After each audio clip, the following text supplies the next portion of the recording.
Hello, gentlemen. Welcome to another edition of Sports Entertainment Weekly. We are here to dissect match days 18 and 19.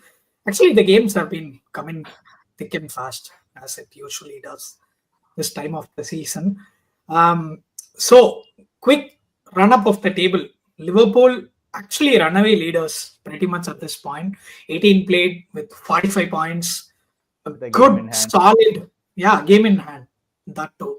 And if assuming they are going to win that with the form they are in, that opens up a 9-point lead over Arsenal. Then Polar Bear in Not Arlington, Arsenal. Texas. Not Arsenal. Nottingham Forest. No, No, Arsenal. Arsenal are they are second with 39. Forest is Oh, third with 37. And then we actually have two Polar Bears in the top four based on recent history with Chelsea at number four. So, a lot of interesting dramatic games. Good results for some of us on the stream, not so good results for one of us on the stream. Anirudh, we'll get to your game. But let's start off with the Newcastle United game, arguably the high profile fixture in the last two match days. Ajo, how's the Josh with what looks like a walk away win? It didn't look like the result was going to be in contention at You, any you point. say that, but I think when we went to the game, it's just one of those pictures that we haven't done well in the past, right? So we almost always kind of have that at the back of our heads when we go into pictures like this to think, oh, this is a team that even on their worst day can spring a result on us.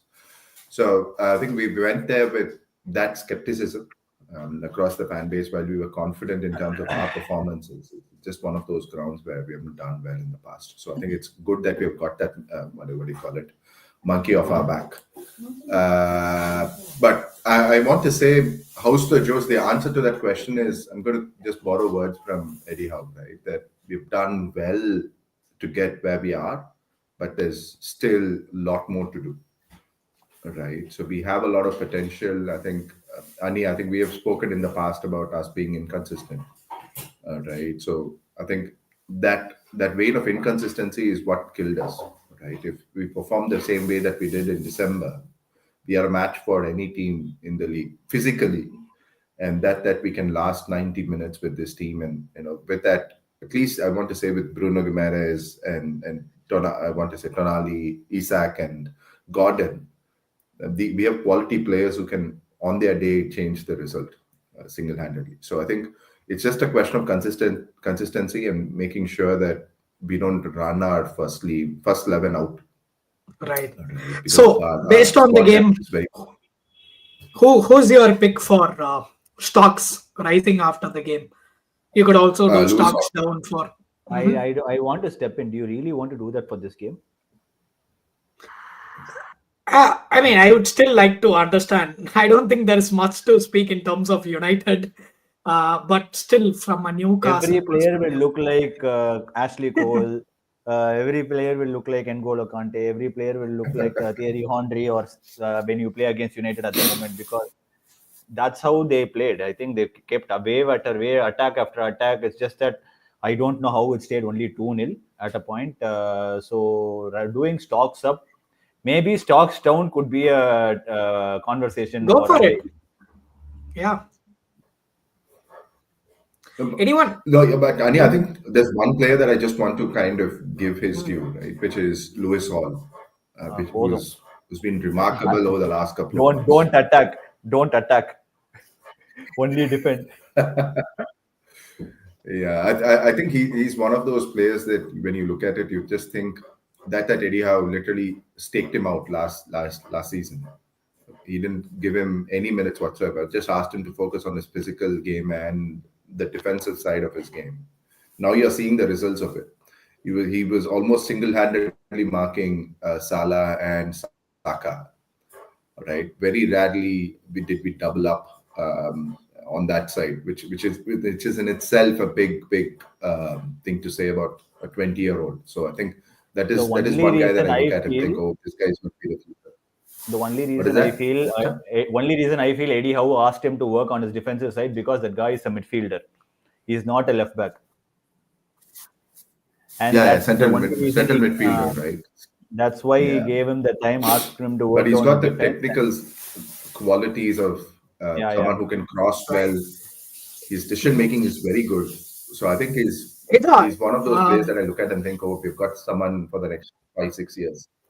At the I very see. least. I'd also like you to, as somebody who sat through the game. I mean, of course, you decided to support Newcastle, which means you also have to watch United every now and then. Under Amarim, clearly none of us care enough to watch the game because nobody wants to do that to ourselves. But where is it going wrong? He has had a string of games, and somehow it seems like they're only getting worse off with each passing game. What went wrong with the Yeah, Newcastle fixture? I want to say application, right? It's always been the problem with Manchester United over the last few years. They get too ahead of themselves when they start getting a couple of fixtures right, and they almost have that sense of what do you call it? The sense of entitlement. That because we are united, this is United we are talking about. They have that sense of entitlement that just because they turn up, they have to win, which isn't the case, right? Because the league is getting more and more competitive. Even teams that are 17th, 18th, 19th will give you a proper run. Like we've just seen Ipswich with Chelsea. Chelsea didn't do too many things wrong. It's just that Ipswich were very good on the We day. have Casemiro chiming in. 4 training sessions after 55 days. The team will get better as the season goes on. I want this kind of optimism in my life. I think we all could Yeah. use that, honestly. Yeah. So I think that's also another thing, right? I think my am I audible? Yeah. Now you are. Okay.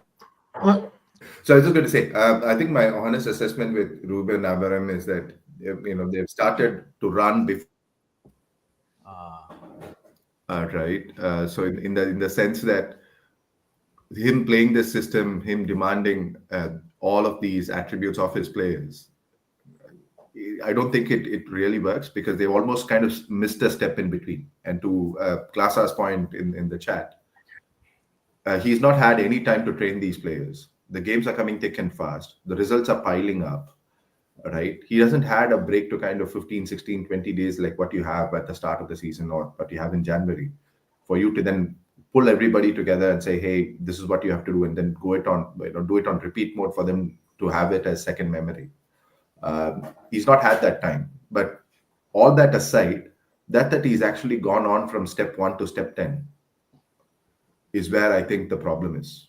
Very specific to Ruben Amorim. To actually have Eriksen and Casemiro to play a two-man midfield against Tonali, Joelinton, and Bruno is almost like he expects too much out of them. Right? yeah. I don't know what he's talking about. The top 6 teams. We are already on the 5th, so I don't know. I can't place. Wow. But yeah, Class up, but yeah, I only want to say with Manchester United, it's going to be a slow build. And they're talking of physicality. They lack physicality. The technical aspects we couldn't see any yesterday. The players' heads start dropping after the 60th minute. There's no application of tactics. You could really see Ruben Amorim being a frustrated figure from minute 20, right? So every single facet of what you call a good footballing side, I think they need to build from 2-5, 2-on-5 or 1-on-5. So I think it's going to be a very, very slow build. I mean, I can understand why. You see, I think we've talked about this also previously. United always have either the players or the manager at the wrong time. Now they've all got a Ten Hag's manager who are playing for Amorim. Now, once Amorim gets his, budget on whatever he wants to spend, I don't know where they're going to sell 18 players and get Amorim's players for the system.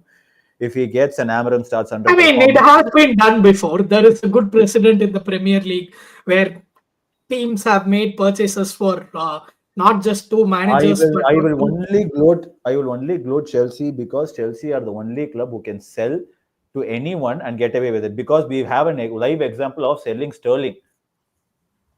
We've shipped off Sterling, right? So the thing is, I will it's give not you an that. easy job. United It is, suck at selling. yeah, it is not easy for you to sell at January window. And I don't know how many people are actually. This question always comes because now they are at 14. Manchester United can be entitled saying we are Manchester United, players will still sign for us. But I don't know how long this can go on. I mean, honestly, if I compare myself to Chelsea and United, Chelsea are only getting away with it because of their demographic and where they are situated in London. And I don't think so that is the case for United, because it's a very cold place to go to, and a lot of people, it's not an attractive place. It's the same case as Liverpool. Not a lot of people wanting to go to Liverpool because of the demographics. So my point is, now the players there, these are all 10x player. That's the excuse United fans will give.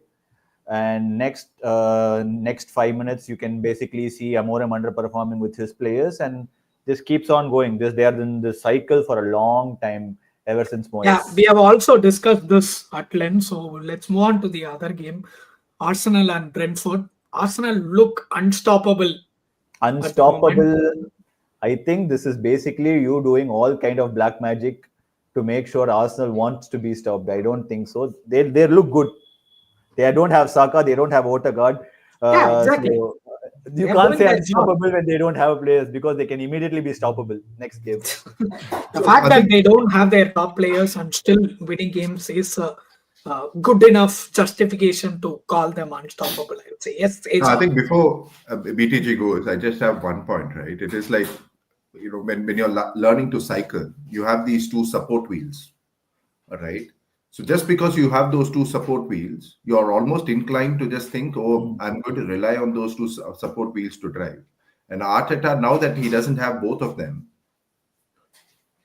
he's now had to think, oh, I can't keep doing the same thing and expect to win games. Now that I don't have them, now I can drive. I can let players kind of interchange positions, let players kind of be more dynamic in how they kind of create up an attacking position, right? I think that's what is refreshing to see. Arteta has finally learned, oh, I can let go of control and still win the games. What a zen-like observation. I think it can be quite liberating, as you said, so for the other players sometimes. So yeah, bro, I'll start off with my take on this. Okay, so after the Brentford game, I felt we could have been a little bit better. We could have kept the clean sheet, but again, Raya, if not for that save at 1-0 down, I think we would have been 2-0 down, and it would have been very difficult to win after that. And once Arsenal started attacking, once Arsenal scored the first goal, right, Brentford went back to their defensive this thing. Yeah, bro. So kind of, Arteta's problem is too much tweaking, but this season, see, he has run out of options a lot of times. Okay, so he has had to tweak his tactics a lot. He has had to tweak his system a lot, and he has had to change his system to accommodate the existing players a lot. Okay, so that is that. But again, see, I'm happy with the overall performance, because Brentford is a very tough. I mean, it's not, I won't say very tough, but this season it has been a tough ground. Brentford have been unbeaten at home. Okay, and they have the joint best home record in the league so far. They had the joint best till yesterday, so we have the best record in the league. We have the best home record in the league now. Yeah, bro, it's a good win. See, I'll take this 1-3 anyway. And again, another set piece goal. And another thing I'm really happy about is not just Saka. Even Waneri is capable of delivering pinpoint corners. I'm really happy to see that, and he has been a revelation in the right wing role. Like, I mean, he's learning from probably the second best in the business. So. Nice sidestepping there. If we had just accidentally said first, we would have been at him like wolves. Oh, bro, Salah is clear. See, we want Saka to levels of Salah, or maybe even better than Salah. So he's learning from the second best in the business, and I'm really happy, bro. But then the main thing of concern that I see yesterday is Odegaard dropped an almighty stinker last night. Like, I did not expect such a poor performance from Odegaard, and he is the one I see when he's present on the field. The way we press, the way we play, it looks very evident. But last night, even after Brentford scored the first goal, right, they were playing through our press and they were beating it. So and that is either sorry, either there is some issue there, or maybe it's just that Odegaard is not up for it, or maybe there could be some tactical or personnel, not NNEL. Or he could have just had a bad game in the course of 30 good games, which is very much okay. 3 or 4 bad games now. So Odegaard is in a proper slump. Okay, even against Ipswich, Odegaard did not have a great game. And last game also he didn't. He was like very poor. He dropped an almighty stinker. Yesterday, and I'm really happy with our defense, because see, it takes the kind of XG that we are conceding, right? We have conceded like what, less than one XG in the last 9 games. So the shot that Mbomo scored yesterday was like 0.01 XG. Normally, I'll just step in. Don't bring this XG topic. It's just bullshit. Okay, fine. It's complete bullshit. Because you can dominate 95% of the game with possession, and they can have one good game, one good counter attack, and they can still win it. So I don't do a lot, but I have to agree with Anirudh here. XG that is football. You get. I mean, I agree with Anirudh, bro. There, that is football. I mean, football is also a very cruel sport. So I get what you're saying, bro. I agree. But again, see, those kind of what I want to say is, it takes if you see it from an Arsenal defense perspective, right? It takes what you call the so-called very high quality players or very high quality shots to score against Arsenal. Like the one against when we played at Chelsea at Stamford Bridge, the goal scored by Pedro Neto. I mean, you wouldn't expect 99 times out of 100 that doesn't go in. And that is, I mean, that we should be working on those things. Yes, we have to work more on our defense. We have to close down those spaces, because I saw it on this one. I saw it on that halftime analysis where Ian Wright and Co were discussing that, discussing that the centre back, that is Gabriel, should have been closing that space from which Mbeumo took a shot. But instead, there was a gap between Calafiori and Gabriel, and the ball was threaded through that gap. So these are some small defensive issues. I'll tell you, that is the difference between Arsenal's defense and world-class defense. I'm not saying Arsenal defense is world-class. You cannot. Basically, you're asking your defenders to have 95 minutes of application throughout the game, and exactly, and not a perfection. You have a game where you're playing for 95 minutes, and you have to be on the spot for 95 minutes without a lapse in concentration. That's what I'm saying.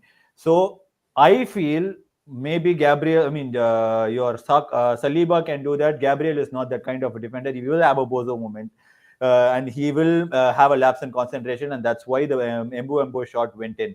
I'm not saying he's a bad defender. I'm just saying, at the game of 95 minutes, he can concentrate for 85 minutes, and 10 minutes he will have a lapse in concentration.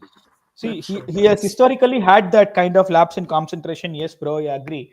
But the thing is, in yesterday's game, what I saw and what I understood is, I would say that rather than trying to close down that gap, he was pretty much reliant that Calafiori would win that ball, or he would have. He relied on Calafiori. That I would say that. Okay, because normally Gabriel is always he's present in these kind of situations to block those kind of shots.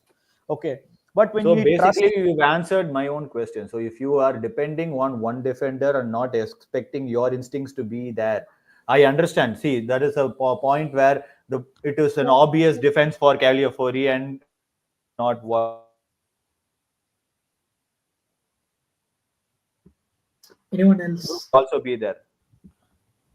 That is where you see a world-class defender, and a defender who's like proven. I agree. All right, I'm gonna slightly change gears and ask your pick for stocks rising, and I think there is one very obvious name. I'll be very disappointed if you don't bring him up. You already spoke at length about his namesake. I mean, stocks rising. Yeah, bro, definitely Jesus stocks are rising. Hopefully, we can get a good deal while we sell him in the summer. Wow. Oh my God. Sorry? I want to say proper Christmas special. Jesus has his birthday celebration, and everybody is celebrating. Yeah. I mean, this is the second coming of Jesus Christ. The fact that you are still talking about selling him, you're And then raising hyping him him like up. pigs for No, bro, see. pigs for slaughter.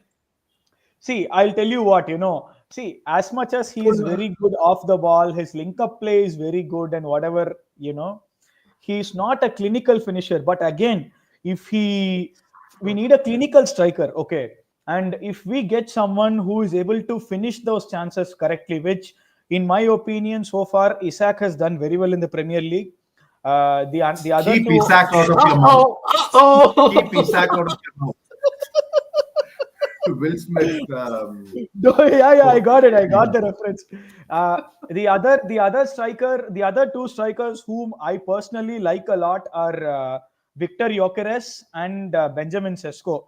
So we land any one of these three guys, we have a probably 25 goal a season striker. Because I think you have to be very careful about Gyökeres. Yeah. Exactly what I'm saying. There was a huge hype for Gyökeres in the summer, and not one club had a bait. And I'll compare this Gyökeres to someone whose name is nowhere anymore. I don't know how many of you guys remember this Torino striker called Belotti. Andrea Belotti. He was about to. He was so exactly. That's what Gyökeres is. That's exactly what Gyökeres is.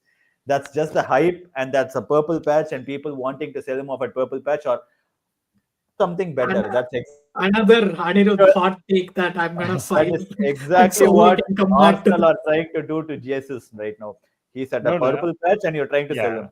Yeah, I think not only strikers, like generally even midfielders, anybody who comes from that league have taken their own time to settle in any other league, not just Premier League.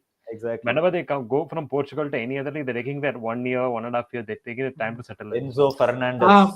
Yes, I want to quickly address that comment. Just give me a one-word answer. 150 million for Isak. Yes or no? It's too low. If you want to buy him, you pay. That's all. As simple as you have to pay 150. Too low. Too low. Someone's getting greedy.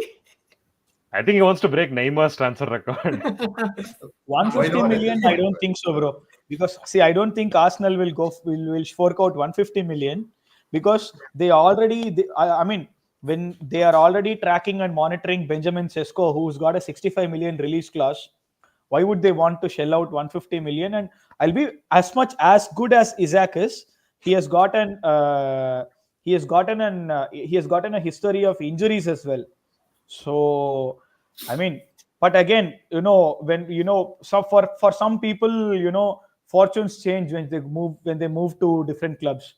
Like, I'll be very honest with you. Okay, when we got in Thomas Partey from Atletico Madrid because of his 0 injury record, and until this season, Partey has been injured for most of the time, right? And look at Tomiyasu. Tomiyasu had a 0 injury record while he was Bologna.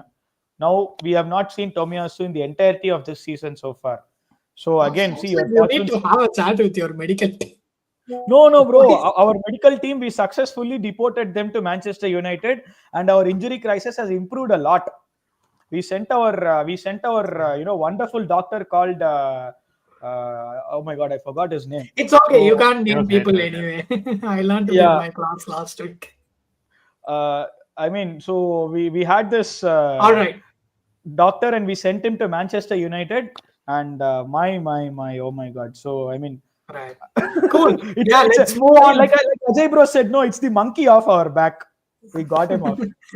All right, time to move on from Arsenal. Sorry, bro. That name is Gary O'Driscoll. Sorry, I just remembered. Yeah, okay. I'm sure he loves the glowing recommendation that you are giving him, right? Anyway, let's talk about the real title contenders now. I think this comment is also appropriate here, but we are not talking about Arsenal again. Liverpool, and we have our guns for hire Liverpool representative, Ajay. Real title contenders. It's not about contenders anymore. It's just we are basically fighting for 2, 3, and 4 are what contenders. Haven't are they not won the contenders. title already? That's what I thought. Exactly. I won't. Yeah. I'm not even going to disagree with Anirudh here because I know next stream I'm not going to be there, so I can say anything. So I will say title race is over at Christmas. So Yeah. and See, I don't as know, far like, as sorry, bro, you continue. I'm so sorry.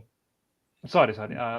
The thing is, I actually would like to like ask others' opinion on, did anybody really think Liverpool would be like 7 points off the top or something at Christmas? I don't know. Maybe somebody Yes, I did. did. Yes, I did. Yes, I did. I will tell you why. Okay. When He's given also the trying to sell London Bridge in the chat on the side, by the way. Anyone No, who continue, says continue. after, yeah, sure, go on. It's okay. No, see, I thought in this season, no, I knew that before the start of this season, I knew that I thought we would be competing against Liverpool and Manchester City, but Manchester City is out of contention for now. I mean, for now at least, yeah, I would say that. Liverpool, yes, I definitely thought that they would be challenging for the title this season because they made some very good signings. Like, I mean, of course, Federico Chiesa has not played, but Federico Chiesa, from what I have seen of him, he's very good. And they made a couple of other signings as well. Hold on. I wouldn't agree with Isn't you. that the Did you say that only they made signing that they made? Yeah, that is the. Yeah, that is The other signing is a goalkeeper who's not coming until the summer window. What do you mean? Yeah, So but in fact, their see, story has last- been the opposite. yeah. Caught. They have done Yeah, everything. caught, without caught it. in the act. BTG, which is he just tried to Wait, hix but I think Liverpool, jinxed him. No. Sorry. I did actually. I have nothing. I mean, I obviously want Arsenal to win, so I don't. I want Arsenal to win, and I'm not going to jinx anyone. That is, I mean, that's not my this thing. But yeah, I thought they would be there because Klopp has left behind a bunch of great players. Okay, so Just a minute, WTG. Being there is different from being 7 points at top of the table. As simple as that. Not one soul in this planet expected Liverpool to be 7 points or 9 points with a game in hand. No one expected. Including Klopp and Arne Slot. I will tell you why. Because the season, how it ended for Arsenal, we all hands down gave the title to Arsenal even before the season started. Yeah, it is Right. true. Like, And I think no even one betting odds were in their favor yeah. or something. Yeah. Exactly. No one expected Chelsea and Liverpool to play the way they did. Chelsea peaked early. Chelsea are doing whatever they are doing right now, and Liverpool are just going one step above and making sure they are basically, saying that we are catch us if you can. As simple as that. There is no one who could have expected to Liverpool to be 10 points clear. And it doesn't matter I which see. club you are, which players you have. Going from a coach like Klopp, who has been so synonymous with the club's identity and success for such a long time, it was always going to take a lot to transition. And even if Liverpool, say, finished fifth place, even Liverpool fans would have taken that happily because they know that is how much influence Klopp had on the club. The fact that they are Yeah. first so many points ahead, nobody actually saw it coming. It is just Sorry, how it is just BTG. very poetic. It is just one thing which is very poetic is how Liverpool fans are trying to give Klopp credit now.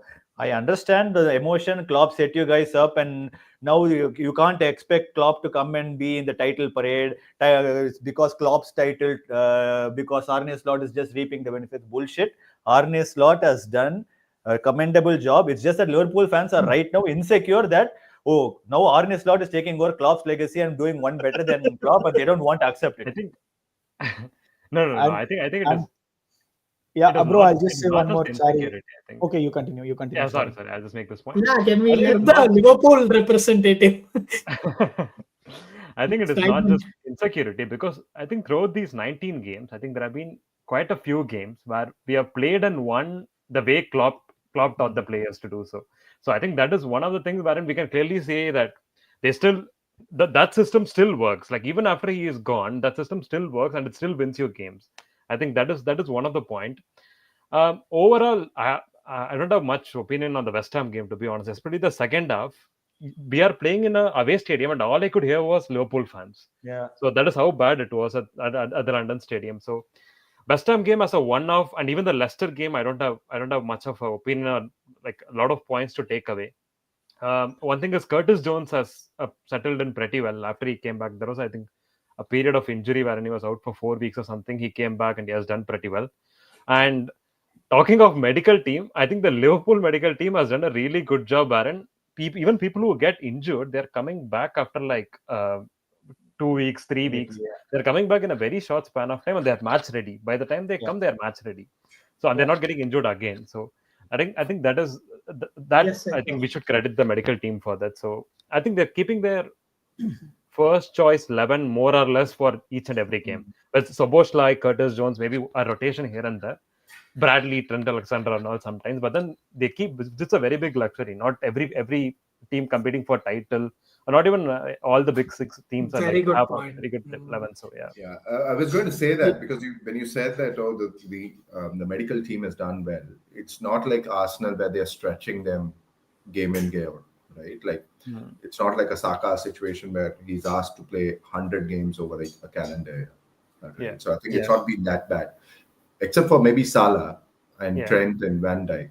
Every other player has an able replacement. Even Trent has this kid. Yeah, I think Trent has been rotated well this season. Bradley. They have started Bradley, right? So I want to say that they have players like Kelleher and Allison. Maybe I think it's only the central defenders that you need to then buy, because I don't think you've bought a central defender in the last 5 years or 4 years or something. I read a weird stat like that, right? So I think in that sense, the luxury that you have is they are attacking players almost mask up all of the defensive frailties that you have. And not one game that I've seen Liverpool play. I want to say I've at least seen a good 10 to 12 games of Liverpool this year, while the clean sheets are stacked up against you. And in the way I want to say that your clean sheet record is there. You have 8 clean sheets and plus your XG, whatever that statistic that people want to measure teams by.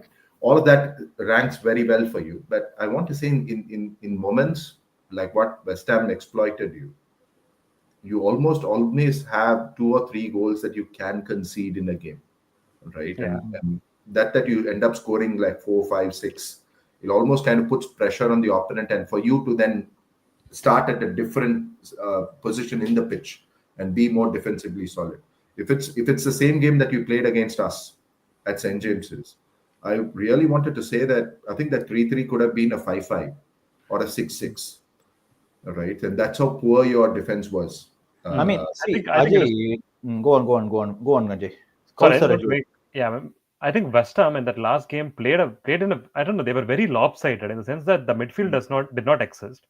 Paqueta, who was supposed to play deep, never really played like deep, as I don't know whether the coach would have asked him to. So it felt very low. Whenever they were on a counter attack, it felt like 5 players were there to attack. But then when they lose the ball in the counter attack, the midfield was empty. So they played in a very lopsided way, and sometimes that can make it look like, oh, they're attacking with 5 men, but then there's nobody in midfield to like recover balls if they lose it. So that is one thing about. I think Liverpool in general have to improve their defense a bit, especially if, I don't know, if you go on a run without McAllister in the double pivot and say Gravenberch, and if there is no Curtis, if there is a Gravenberch or Soboslai or somebody else who needs to play in a double pivot, I think we could get exposed. Because Robertson is not what he used to be. That, especially that side of our play, can really get exposed if we get like a couple of injuries. But I don't know whether for that other teams have to keep winning. So that I don't know. I wanted to talk about something. See, transitioning from what Ajay basically said and whatever you've said in the starting, it's so good that Liverpool found an exact replica of what Klopp can do in Arne Slot, and that's why Arne Slot is being able to do what Arne Slot is being done. I feel Arne Slot and Klopp's system are not that different. It's only very minor tweaking difference. So they're all the players that Klopp's got. Arne Slot's being able to maximize it. And if you can take an example of United, and from Tenak to whatever Amorim is doing now, you don't see the transition. It's so pathetic. Yeah, exactly what I wanted to say, Ani. I think in the sense that I think if you looked at Arne Slot's team in the Dutch league, right, it was slightly different. It was more control oriented. it's not as what we are seeing for Liverpool. So what he's done is he's walking before he starts running. Maybe next season you will see that team starts transitioning towards a different setup where they don't have Trent Alexander-Arnold put balls behind the defense, or you don't have a Salah, or you don't have a Van Dijk. He will start kind of instilling his way of playing. But that he's understood that, I can't go from 0 to 100. I need to walk in between. Is like what you rightly pointed out. I think that Yeah, that I is think he's also done a huge bit of homework where he's moved. He's player basically profiling, said, right? He's basically said, if I don't have the players, I'll just transition very slowly and not move to my profile immediately. And we've also realized that, we've always talked about this. Liverpool next season is more interesting than Liverpool this season because a lot of players are about to move. So I'm excited to see Liverpool next season than this season. So, but this season, hands down, they're the better team. I'll just finish. I'll just say I'll just say a couple of things. Yeah, go on. In this season, right, we have seen slot system work very similar to Klopp's system, but the only thing that Slot has done is he has probably struck that balance between the chaos and the control, right? So Klopp's system was more or less like you gegenpress and continuously run for 90 minutes, full intensity, heavy metal football, right? But again, Slot is also doing pretty much the same, but he has adopted some certain pressing triggers. Like, he has drilled those pressing triggers as to when you have to press and how you have to press. Yeah, that's a very good point. That's also why Liverpool injury concerns aren't bad, because they're not playing with the same intensity that they played under Klopp. And I think the biggest advantage of that is the fact that they are nearly 9 points from the second place team means they can afford to rest players. They can afford to slip up even one or two freak results here and there against minnows. That's not going to hurt them now, like how it would have if it had been a closer charge. I'd like to move on from Liverpool with that. One second. Yeah. Just 1 second. I'll just tell you one more thing. Okay. So since he has done that, right, that is the reason why I see in 21-22, if you remember, under Klopp, Liverpool went on a quadruple charge. Okay. And they played this gegenpressing heavy metal football for what? I think 70-75 games. Right. And that is pretty draining. And after that, in 22-23, Liverpool had a drop off. Okay, last season they were back in the title charge, and this season, after the arrival of Slot and after his system was implemented, no, when you that injury concern which you raised, right, like which there is not much. There is a balance that is being struck between the chaos and the control. So that is also another reason why I expected Liverpool would be there among the top challenging for the title. But again, I didn't see them going 9 points clear. And as far as Arsenal's title charge is concerned, yes, bro, we are still on. We shouldn't be dropping points until Saka is back. And hopefully we get Saka back by March. Till March, we shouldn't be dropping points. And hopefully Liverpool lose a couple of games and we'll be there. So it's not over until it's mandatory. Arsenal. I think the title is yours. I think the title is yours if you don't drop a single point till March. So that is like 3 months of like proper football week in, week out. So. We have done that, bro. See, I'm saying this because we have done this last season. Okay, like last 18 games of previous season, we went on a 16-1-1. So we have done this before. It's not like it's not like I'm being naive and saying out of pure hope I'm just saying that we'll do it. No, we have historically done this, and it shouldn't be so it's Arsenal's title to lose then. The narrative has shifted now. No, I wouldn't say it's Arsenal's title to lose. I would say it's Arsenal's title to win. Good stuff. Hey, has anyone mentioned Salah yet? That is an even bigger statement, actually. Has anyone mentioned Salah yet? Just asking. What more the guy has to do? I really don't know. Like, he has to be there. Salah is a very mature Saka, bro, in my mind, actually. He's like a polished version who is just more consistent and older than Saka. He finished outside the top 30 in the Ballon d'Or race. He didn't even get a shout out in the Premier League. Yeah, I think that is an absolute. Right. That is an absolute. What more? he has to become. He's not coming back for top 30. He's coming back for He's coming everything. back for one. With the He's Ballon coming back d'Or. for another one. It's just crazy, right? So Yeah, I I just think finished that by guy saying needs. that. Yeah, go ahead. Sorry. Sorry. I think your point about Salah, I just read an article in Athletic that goal assist contribution, he's having the greatest Premier League season for any attacker ever right now. Like nobody even comes close. The second place is Gabriel Jesus in 16-17, which was very interesting. And he only played like half the minutes of Salah. He was used as a substitute. But goal assist contribution right now, he's number one. So nobody has ever had a better season than this. So Yeah, I don't he's know on where he's 30 going to right finish, now. though. He's on 30, 17 goals plus 13 assists. Yeah. So which is Wait, how remarkable. much was Suarez's number in that? Hey, Suarez Erling is Haaland second. Erling Haaland has beaten it, right? So Erling Haaland has beaten it.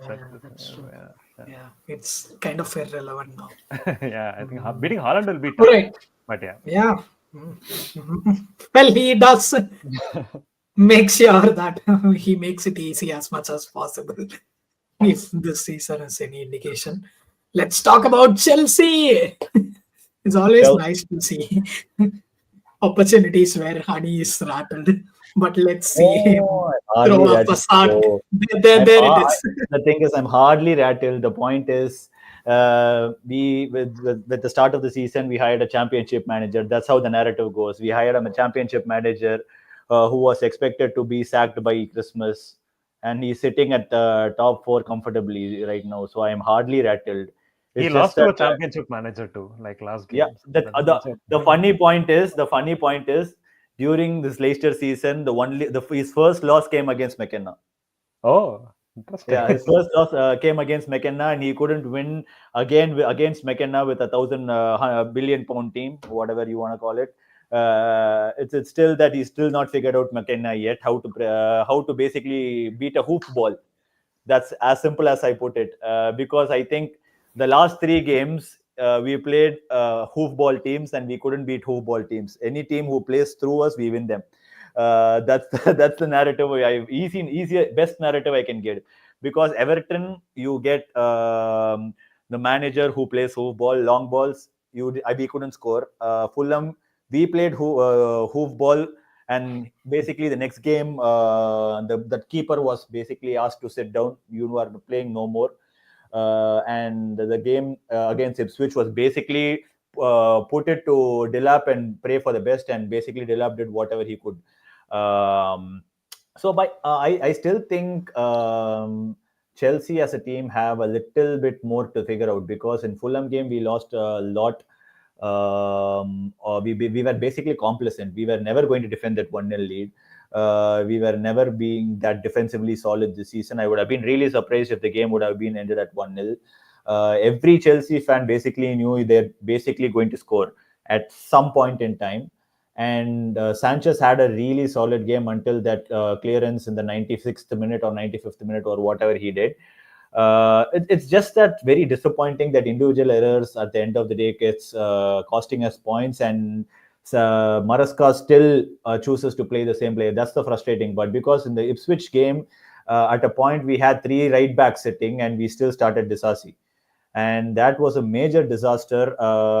And look who killed the game. It is again the player who started the game, Disasi, who no one wanted to start. It's just that it's very unfortunate for a manager like him who says that he's watched 1,000 minutes for before every game to do the very silly mistakes like that. And I don't want to call it over Disasi, because everyone knows Disasi is a ticking time bomb. He can burst at any point in time. It's basically why people are frustrated with Maresca more than Disasi. That's basically the summary. We hear you, bro. We have a couple of Disasis and Barca as well. I completely resonate with that. Ani, I have a question for you. Despite the results, whose stock do you think is rising? Because I have one very specific pick for falling that I would like to get to. Stock falling. Give me rising. Because it's same as United, right? At this point, when you drop so many points. I still feel stocks are still rising for Caicedo. Stocks are still rising for the likes of Cucurella. Stocks are falling, slightly starting to fall for the likes of Madueke, majorly starting to fall for Madueke and Felix. Nkunku is basically, I don't even put him at stocks anymore. I don't know what stock you want to put him at. Okay, That's you named about 5 players when I asked for one, and despite that, you didn't cover one name that I had in mind. Yeah. It's Pedro Neto. He didn't start the The game way against that the Fulham, which is the most recent one, where he had a very embarrassing moment trying to fake an injury that directly Fulham. cost a goal. Fulham. Fulham. It's utterly embarrassing, and the problem is this is how modern wingers think, right? Yeah. Anytime there is a slight touch, I'm just gonna fall down. The way he rolled down, and you're a professional footballer, and the opposition is in the final third, and that you lose your head like that in the hopes that referee will stop the game. That's just absolutely pathetic. I think the problem is not just with Neto. I think it's a problem of Absolutely, Chelsea. it's a cultural thing. Maybe It's Chelsea, problem but of Chelsea. it's I wingers, I would say. specifically would point out to players like Colville doing this more often than not. Kukureya gets away with it because he has beautiful hair. And I feel I see genuinely think that, dude, at this point in time, because whoever touches Kukureya, even if it's not a foul, he's getting a foul. I don't know how. But Neto, Colville, a lot of players do this. I think in Chelsea, and I don't want defenders specifically to do that. I don't care about my wingers doing it. I don't want my defenders to do it, and it's absolutely disgusting that what Colville did that game, because he could have finished that game off. We had a chance to finish the game 2-0. He was very lazy coming back. Palmer put an absolutely beautiful cross in. Had he been onside for that goal, we would have basically killed the game. So it's his laziness that cost the game, in my opinion. I just I have think you one. wanted to, yeah. Yeah, I just have one question. I saw the Fulham game, like the second half, I watched it completely. One thing, everybody watching, and we could understand that Chelsea were becoming complacent, like they were settling and becoming slower and everything.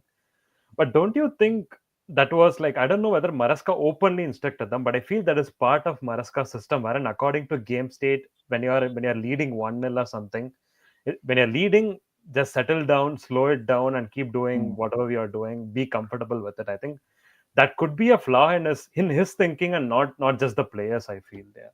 I feel, there is a two-part of frustration where he wants to freshen up his team to basically say, see, there are tired minds defending 1-0, and I don't expect a Chelsea team, which is a really inexperienced team, to defend a 1-0 lead. It's very difficult to do a 1-0 lead at a Premier League level. And when the defensive lapses that we've had this season, you don't expect, if you're 18 games or 16 games you've seen, and you still expect your team to defend a 1-0 lead, that's just ego talking. Because I don't think we were ever done 1-0. We won one game 1-0 against Bournemouth at the 87th minute, but we've never defended a 1-0 lead scoring so early. It's been so long that we've done that. And I like it how he is wanting to think. He wants to basically shake it off and saying you can do it. I like the confidence he's giving to the players like it, but I don't think so. He could have been more pragmatic, but if he was pragmatic, then he has to lose his system and say basically go and kill the game. But I would like us to be basically killing games. It's just that it's not that we didn't have opportunities to kill the game. We had opportunities to kill the game, and it's just that Maresca still emphasized the way just play the way he played. And I feel now the narrative should not be Chelsea have 44 players. He has 28 players.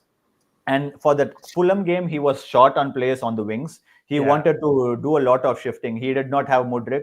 He did not have Madueke. He did not have players And he made one substitution throughout the game. I was very surprised. Because he did not have anyone in the bench, to be entirely honest. He could not have freshened it up. Because players like Madueke and Renato Vega opted themselves out because they did not train well. And I like how ruthless this guy is, because if you don't train well, even if you're there, even if it's an option for me, I don't want to use you. And that costed a game, but it's become a frustration. No, I understand. Can I go? I just have a couple of things to ask, or even, Are we still doing Chelsea? Yeah, still Chelsea. Right. I think the probably. Yeah, I'll keep it short. I think Maresca, when I speak to my Leicester friends here, I think they were frustrated with Maresca last season because they raced to a lead last season by January, and they started dropping points because he didn't have a plan B, plan C. He's somebody one of those managers that is very bullish about what he does, and he thinks, oh, it's only my way, Yeah, yeah. right? And he's not somebody that will speak and understand, and like what we have seen Slot do, in-game management, or try to kind of understand, learn from the players' frailties, and then tweak things accordingly, right? So I think that is one thing that I think will come to the fore. And the second part about Ani talking about the players not putting 100%, it is bound to happen. All of these are players with super egos, pride, and whatnot, right? So if you ask them to kind of say, "Oh, I have a separate 11 for the Premier League, I have a separate 11 for all the other competitions," when you don't have the other competitions running, what happens to those players? Right? They'll not be okay just being seated in the bench, game in, game out, waiting until my competition starts. All right. So I think that will also come to the play, all right, in terms of players still being motivated. Right. Nkunku has lost the plot. Modric is performing hot and cold. Madueke, the minute he became an optional player, has lost his will to fight. Right. It is happening with more and more players dropping off. And that's where I think at the beginning of the season, when we all were talking about it's so difficult to run with 40 players on the payroll. This is what it means, because you just takes one or two bad eggs, right, to spoil the entire pack, because they will start pulling, polarizing the team, right, which is I'm starting to see the early signs of it with Chelsea. See, I feel we had players injured at the wrong time, and honestly, because at the peak season, we really wanted to emphasize that 30-man squad we really had.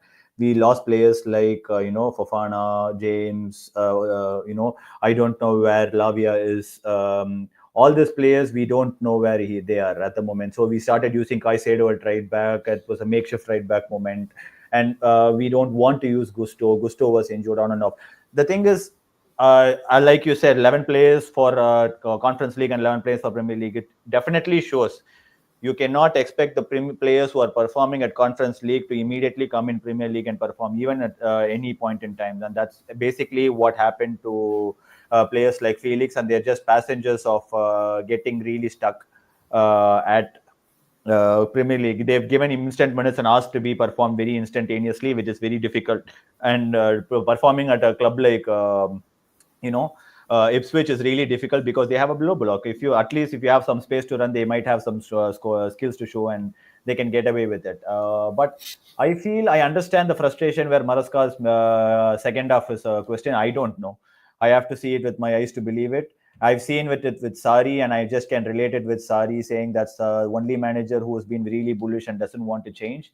And if Maresca is basically saying, like, I'm also going to be bullish and I don't want to change, at least he has the players and technical quality that he can get away with it. All I'm expecting out of Chelsea is a 70-point and a comfortable top 4 finish with the Conference League. And I'm happy, honestly.